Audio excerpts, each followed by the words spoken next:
Je reviens aux auteurs de l'Antiquité qui parlent du succès des représentations que faisaient les pantomimes.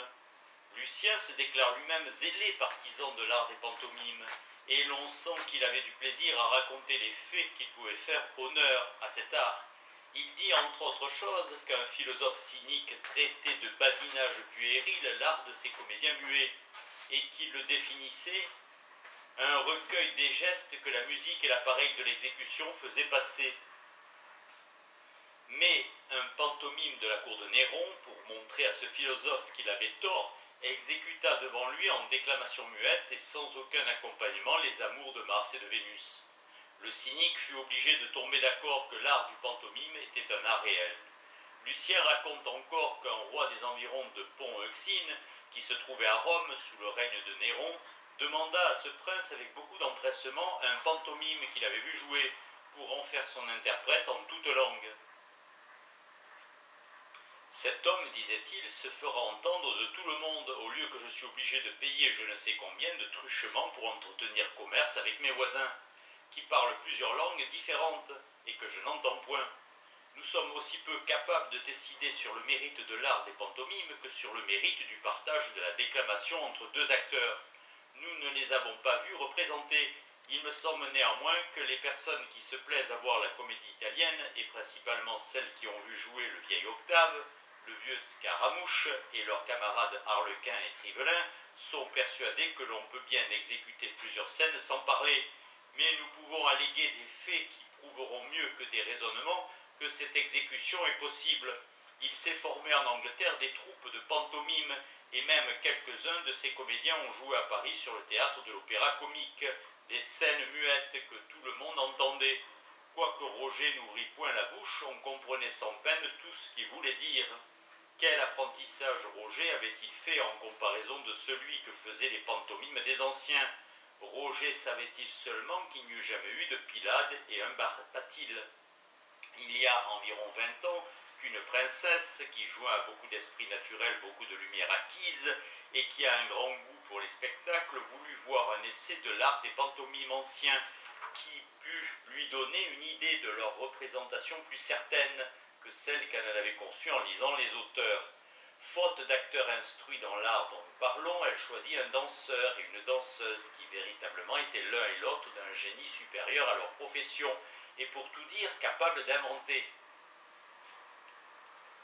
On leur fit donc représenter en gesticulant sur le théâtre de Sceaux la scène du 4e acte des Horaces de Corneille, dans laquelle le jeune Horace tue sa sœur Camille, et ils l'exécutèrent au son de plusieurs instruments qui jouaient un chant composé sur les paroles de cette scène qu'un habile homme avait mise en musique, comme si l'on eût dû les chanter.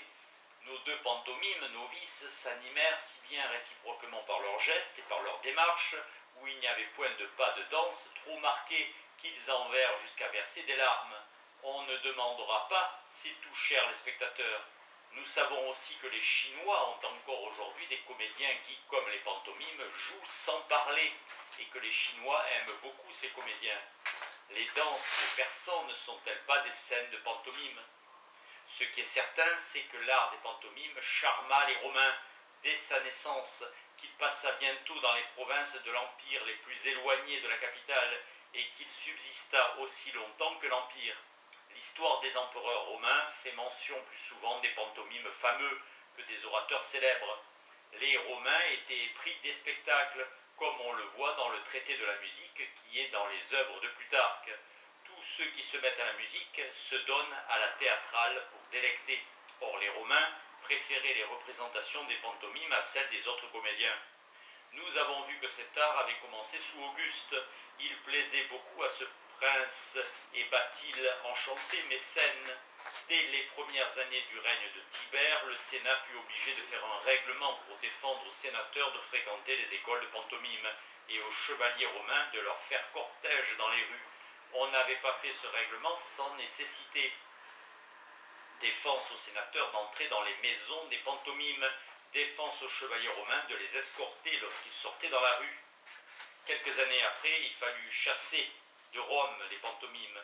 L'extrême passion que le peuple avait pour leur représentation donnait lieu de tramer des cabales. pour faire applaudir l'un plutôt que l'autre, et ces cabales devenaient des factions.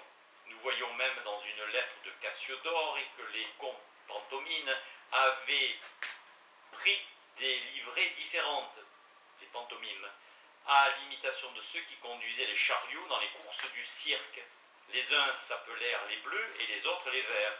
Le peuple se partagea donc aussi de son côté, et toutes les factions du cirque, dont il est parlé si souvent dans l'histoire romaine, épousèrent des troupes de pantomimes. Ces actions dégénéraient quelquefois en parties aussi échauffées les uns contre les autres que les guelfes et les gibelins peuvent l'avoir été sous les empereurs d'Allemagne. Il fallait avoir recours à un expédient triste pour le gouvernement qui ne cherchait que les moyens d'amuser le peuple, en lui fournissant du pain et en lui donnant des spectacles, mais devenu nécessaire, c'était celui de faire sortir de Rome tous les pantomimes. Sénèque, le précepteur de Néron, après s'être plaint que plusieurs de ces écoles qui portaient le nom du philosophe, dont on y enseignait le système, se fussent anéantis, et que le nom de leur instituteur fut oublié. Ajoute, la mémoire d'aucun pantomime célèbre ne s'éteint. L'école de Pylade et celle de Bathyle subsistent toujours conduites par leurs élèves, dont la succession n'a point encore été interrompue. La ville de Rome regorge de professeurs qui enseignent cet art et qui ne manquent pas de disciples. Ils trouvent des théâtres dans toutes les maisons. Les maris et les femmes se disputent à qui leur donnera le haut du pavé. Avec quel soin, au contraire, on s'applique à ce que le nom d'un pantomime ne disparaisse pas. La tradition des Pylades et des Bathyles se maintient de successeur en successeur. Pour leur art, les disciples sont nombreux, et les maîtres aussi. Dans toute la ville se dressent de bruyantes scènes privées. Hommes et femmes se trémoussent pour s'y produire. L'équivoque affecté qui se trouve dans les derniers mots de ce passage s'explique par ce que Tertullien dit de la passion effrénée que les hommes et les femmes avaient alors pour les pantomimes. Les femmes ou les hommes leur abandonnent honteusement leur cœur et même leur corps. On peut ajouter à cela ce que dit Galien dans ses pronostics, qu'ayant été appelé pour voir une femme de condition attaquée d'une maladie extraordinaire, il découvrit par les altérations qui survinrent dans la maladie quand on parla d'un certain pantomime devant elle, que son mal venait uniquement de la passion qu'elle avait conçue pour lui et des efforts qu'elle faisait pour la cacher. Les pantomimes furent encore chassés de Rome sous Néron et sous quelques autres empereurs, mais comme nous l'avons déjà dit, leur exil ne durait pas longtemps, parce que le peuple ne pouvait se passer d'eux, et parce qu'il survenait des conjectures où le souverain, qui croyait avoir besoin de la faveur de la multitude, cherchait à faire des actions qui lui fussent agréables. Par exemple, Domitien les avait chassés, et Nerva, son successeur, les fit revenir, quoiqu'il ait été un des plus sages empereurs. Nous voyons aussi que le peuple, fatigué des désordres auxquels les pantomimes donnaient lieu, demanda lui-même quelquefois leur expulsion avec autant d'empressement qu'il demandait leur retour en d'autres temps. Et on a exigé de toi que tu chasses les pantomimes, avec autant de cris qu'on exigeait de ton père de les rappeler, dit Pline le jeune en parlant de Trajan. Quelques auteurs modernes ont cru que Néron avait chassé de Rome tous les comédiens, parce que Tacite, en racontant l'expulsion des pantomimes, use du mot général dont on se servait pour désigner ceux qui jouaient sur le théâtre.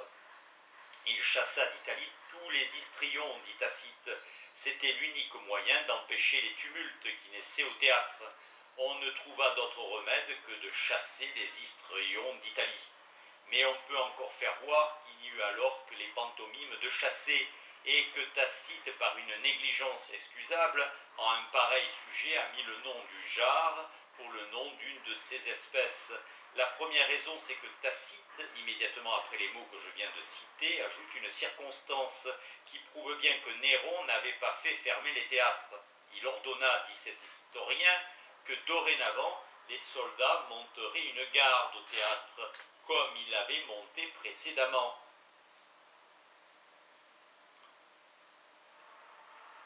Depuis quelque temps, Néron avait ôté cette garde pour paraître plus populaire et de rappeler les soldats au théâtre pour assister aux représentations. La seconde raison, c'est que Tacite, en parlant du retour des histrions dont il avait raconté l'expulsion, les appelle pantomimes, bien que rendus à la scène, les pantomines étaient écartés des concours sacrés.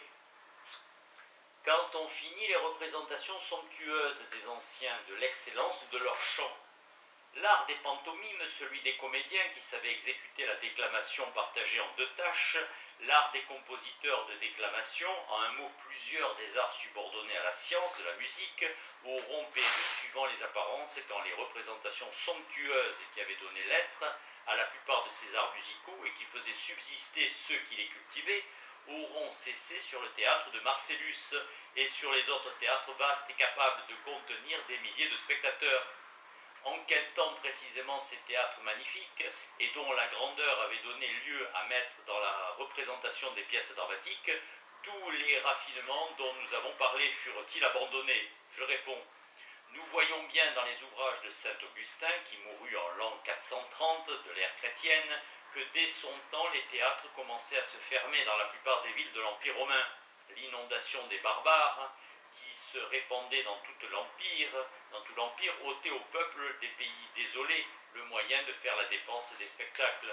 À moins que, par hasard, à partir de maintenant, les temps ne soient mauvais, parce qu'à travers toutes les cités tombent les théâtres. Dit ce père en parlant de la situation présente de l'État. Mais d'un autre côté, nous voyons aussi dans plusieurs lettres de Cassiodore, qui ont été déjà citées et qui sont écrites vers l'an de Jésus-Christ 520, que les théâtres étaient encore ouverts à Rome un siècle entier après les temps dont parle saint Augustin.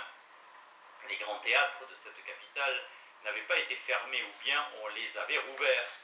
Suivant les apparences, ils ne furent fermés pour toujours que lorsque Rome eut été prise et ruinée par Totila en 546. Ce sac, plus cruel dans toutes ces circonstances que les précédents, et qui fut la cause qu'on vit des femmes patriciennes mendier à la porte de leur propre maison, dont les barbares s'étaient rendus les maîtres, et la véritable époque de l'anéantissement presque total des lettres et des arts, que du moins on cultivait toujours, quoique ce fût sans beaucoup de fruits. Les grands artisans étaient bien disparus depuis longtemps, mais ce ne fut que dans ce temps-là que les arts même disparurent. Tous les nouveaux désastres qui suivirent de près le sac de Rome par Totila firent sécher, pour ainsi dire, les plantes qu'il avait déracinées. Voilà quel fut le sort du théâtre antique dans l'Empire d'Occident. Ces hommes nés plus industrieux que laborieux et qui veulent toujours subsister d'un travail qui ne soit point pénible, ne pouvant plus vivre des profits du théâtre qui les avait nourris jusqu'alors, ou mourirent de faim ou changèrent de métier. Et les personnes du même caractère qui vinrent après, eux, exercèrent leur talent dans d'autres professions. J'interromprai ici par quelques lignes la suite de mon discours pour expliquer en quel sens j'ai dit que les théâtres avaient été fermés dans Rome, suivant toutes les apparences, quand cette ville fut saccagée par Totila. J'ai voulu dire seulement que le théâtre de Marcellus et les autres théâtres magnifiques furent détruits ou devinrent inutiles par le dommage qu'ils avaient souffert, et que ces représentations somptueuses qu'on y donnait cessèrent. Mais je n'ai pas prétendu dire que toute représentation de comédie ait cessé. Au contraire, je crois que dans Rome et dans les autres grandes villes qui avaient essuyé les mêmes malheurs que cette capitale, on commença, dès que les temps furent redevenus moins orageux, à jouer des pièces de théâtre, mais sans l'appareil ancien, par une révolution ordinaire dans le monde. La scène si somptueuse dans le XIIe siècle de la fondation de Rome sera redevenue dans le XIIIe siècle de cette ère aussi simple qu'elle était au commencement de son Ve siècle. Elle sera redevenue dans l'état où Livius Andronicus l'avait trouvée. Nous avons une preuve sensible dans les capitulaires de nos rois de la seconde race pour montrer que de leur temps, il y avait des comédiens de profession qui jouaient des pièces de théâtre. C'est qu'ils y ont renouvelé la loi du code théodosien, laquelle défendait toutes sortes de profanations sur la scène. Nous condamnons, disaient les capitulaires, à peine afflictive et à l'exil les comédiens qui oseront paraître sur le théâtre revêtus des habits que portent les prêtres, les religieux, les religieuses et toutes les personnes ecclésiastiques. Les comédiens auraient dû dans tous les temps s'interdire à eux-mêmes cette profanation. Cependant, notre roi Charles IX fut obligé de la défendre dans l'édit qu'il publia en 1561 sur les cahiers et doléances des États généraux assemblés dans Orléans. L'article 24 de cet édit porte Défendons à tout joueur de farce, battleur et autres semblables de jouer au jour de dimanche et fête aux heures du service divin, se vêtir d'habits ecclésiastiques, jouer choses dissolues et de mauvais exemples à peine de prison et de punition corporelle.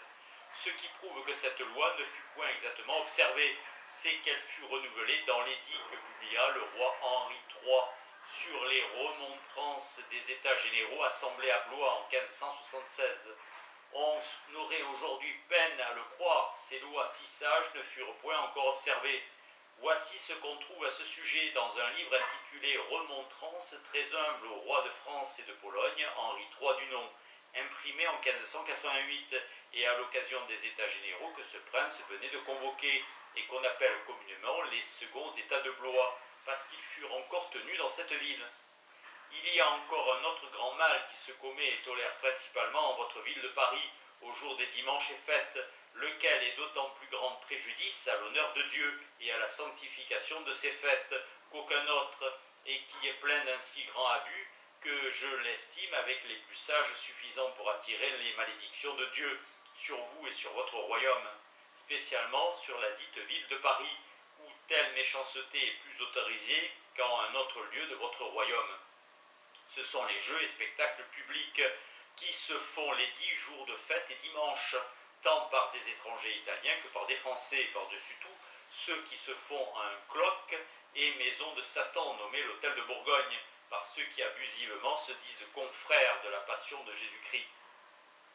En ce lieu se donnent 1000 assignations scandaleuses au préjudice de l'honnêteté et pudicité des femmes, et à la ruine des familles de pauvres artisans, desquels la salle basse est ouverte pleine et toute pleine, et lesquels plus de 2 heures avant le jeu passent leur temps en devis impudiques, en jeux de dés, en gourmandises et ivrogneries, tout publiquement, d'où deviennent plusieurs querelles et batteries. Sur l'échafaud, on y dresse des autels chargés de croix et ornements ecclésiastiques. L'on y représente les prêtres revêtus de surplis, même aux farces impudiques pour y faire des mariages de risée. L'on y lit le texte de l'évangile en chant ecclésiastique pour, par occasion, y rencontrer un mot à plaisir qui sert au jeu. Et au surplus, il n'y a farce qui ne soit ordre, sale et vilaine, au grand scandale de la jeunesse qui y assiste. C'est trop nous écarter de notre sujet. Retournons au théâtre qui subsistait à Rome avant qu'elle eût été dévastée par les barbares. On voit par un passage d'Amien Marcellin que le nombre des personnes qui de son temps vivaient à Rome des arts, il pourrait ainsi dire monter sur le théâtre, était prodigieux. Cet historien raconte avec indignation que Rome, se trouvant menacée de la famine, on avait pris la précaution d'en faire sortir tous les étrangers, même ceux qui professaient des arts libéraux. Mais, ajoute-t-il, tandis qu'on chassait les savants comme bouches inutiles et qu'on leur prescrivait même un temps fort court pour sortir, on ne dit mot aux gens de théâtre, ni à tous ceux qui voulurent bien se mettre à l'abri de ce beau titre. On laissa demeurer tranquillement dans Rome 3000 danseuses et autant d'hommes qui jouaient dans les chœurs ou de professeurs en arts musicaux, qu'on juge par là combien était prodigieux le nombre des gens de théâtre qui pouvaient être à Rome au temps de Dioclétien et du grand Constantin. Enfin, on en vint à ce degré d'indignité que, alors qu'on avait chassé de la ville en premier les étrangers parce qu'on craignait, il n'y a pas bien longtemps, une disette et que les tenants des disciplines libérales étaient chassés en grand nombre, quelques-uns sans aucun délai, on garda les gens qui appartenaient vraiment à la suite des comédiens et ceux qui feignirent d'en être, fort à propos, ainsi que 3000 danseuses qui ne furent pas même interrogées avec leur cœur et autant de maîtres de danse. Quand il y avait un si grand nombre de personnes qui faisaient leur profession de ces arts musicaux, faut-il s'étonner que les anciens eussent tant de méthodes et tant de pratiques relatives à la science de la musique, lesquelles nous n'avons pas.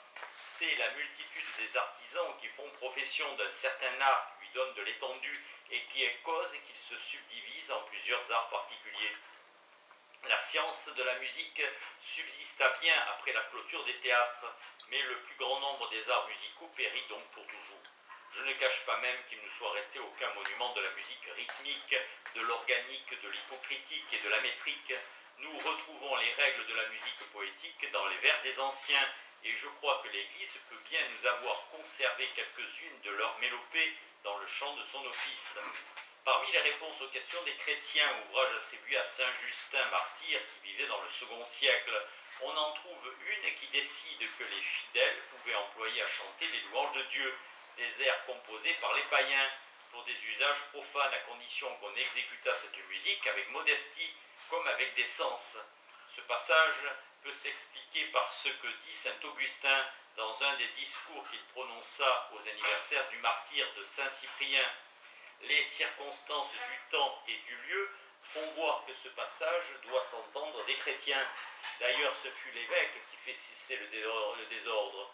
Il n'y a pas encore longtemps, c'est la traduction du latin que les danseurs osaient venir exercer leur art dans ce lieu si respectable, et jusque sur le tombeau de notre saint martyr. Durant toute la nuit, on y chantait des airs profanes, et les gesticulateurs y déclamaient. Apparemment, que quelques chrétiens avaient mis en vers la passion de saint Cyprien, et qu'on exécutait ce poème sur son tombeau de la même manière qu'on exécutait les pièces profanes sur le théâtre. Ainsi, ce que Justin ne veut pas, c'est qu'en chantant dans les églises les airs composés par les païens, on y déclame. Il veut qu'on les chante sans faire aucun geste. Quoi qu'il en soit, l'office de l'église contient plusieurs hymnes composés avant le sac de Rome par Totila. Tout hymne se chantait, dit Isidore. Si elles ne sont pas chantées, ce ne sont pas des hymnes. Or, comme les chants de ces hymnes sont les mêmes dans tous les offices, il est raisonnable de penser que ces chants furent composés dans les temps où ces hymnes furent faits. Poursuivons cette matière. L'office ambroisien qui se chante encore dans plusieurs églises est composé ou réglé par ce saint, mort 150 ans avant le sac de Rome par Totila. Lorsque cet événement arriva, saint Grégoire le Grand, le même qui a composé ou réglé l'office, et le chant grégorien qui sont encore en usage dans un très grand nombre d'églises catholiques, étaient déjà nés. Ces saints ne créèrent pas une nouvelle musique pour composer ceux des chants de leur office qu'ils firent lorsqu'ils réglèrent ces offices, car il paraît par la manière dont s'expliquent les auteurs contemporains qu'ils admirent dans les églises plusieurs chants dont on se servait déjà. Mais tous ces chants, soit qu'ils aient été composés avant saint Grégoire, soit qu'ils aient été faits de son temps, peuvent toujours servir à donner une idée de l'excellence de la musique des anciens. Si dans 1000 ans d'ici les chants profanes qui sont composés depuis 80 ans étaient perdus, et si les chants d'église qui se sont faits depuis le même temps s'étaient conservés, ne pourrait-on pas alors se faire une idée de la beauté de nos chants profanes sur celle de nos chants d'église ? Quoique le caractère de ces chants soit différent, ne reconnaît-on pas l'auteur d'Armide dans le Dies Irae de Lully ? Ce qui est certain, c'est que tous les connaisseurs admirent la beauté de la préface et de plusieurs autres chants de l'office grégorien, quoique, comme nous l'avons remarqué dès le commencement de cette troisième partie, il s'éloigne beaucoup moins de la déclamation naturelle que ne s'en éloignent nos chants musicaux. Je reviens au sujet de tant de discussion, je veux dire à l'usage de composer et d'écrire en notes la déclamation qui avait lieu autrefois.